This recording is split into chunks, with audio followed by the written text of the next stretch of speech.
সেই অভিশপ্তখনৰ পিছত বহুবাৰ নিজক বুজালো, বহুবাৰ ভাবিলো খলাই দিম মোৰ এই চিনাকি নম্বৰটো, মুছি পেলাম ছচিয়েল মিডিয়াৰ আবেগবোৰ, গুচি যাম কোনোবা অদ্ভুত ঠিকনালৈ, য'ত অতীতৰ ছাঁটোৱেও মোক বিচাৰি নাপায়। কিন্তু প্ৰতিবাৰেই থমকিৰ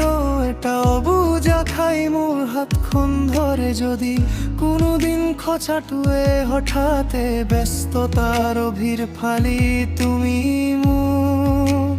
মনত পেলোৱা।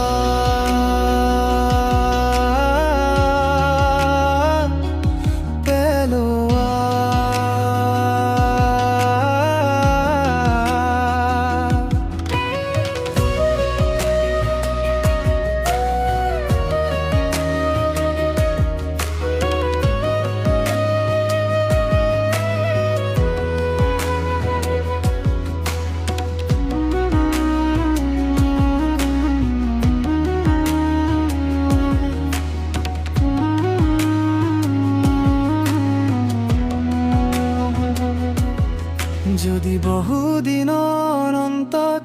বুকুৰ কোনোবা এটা কোণত বিষ লৈ তুমি ফোন কৰিব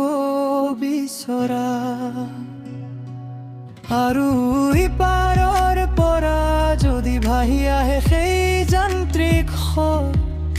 এই নম্বৰটো বৰ্তমান ব্যৱহাৰত নাই, তেতিয়া হয়তো অভিমানেতে তুমি আৰু দ্বিতীয়বাৰ চেষ্টা নকৰিবা, আৰু মই আধাতে মৰি যাম এইটো নজনাকৈ, যে ইমান দিনৰ পিছতো অকণমান হ'লেও তুমি মোক তোমাৰ স্মৃতিত ঠাই দিছিলা।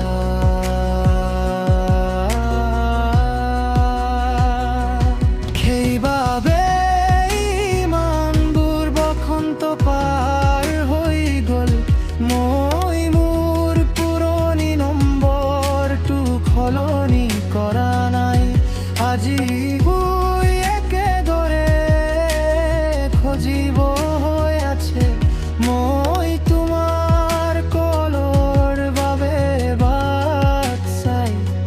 থকা নাই, মই মাথো নিবিচাৰো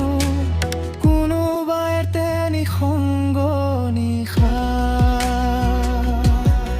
যদি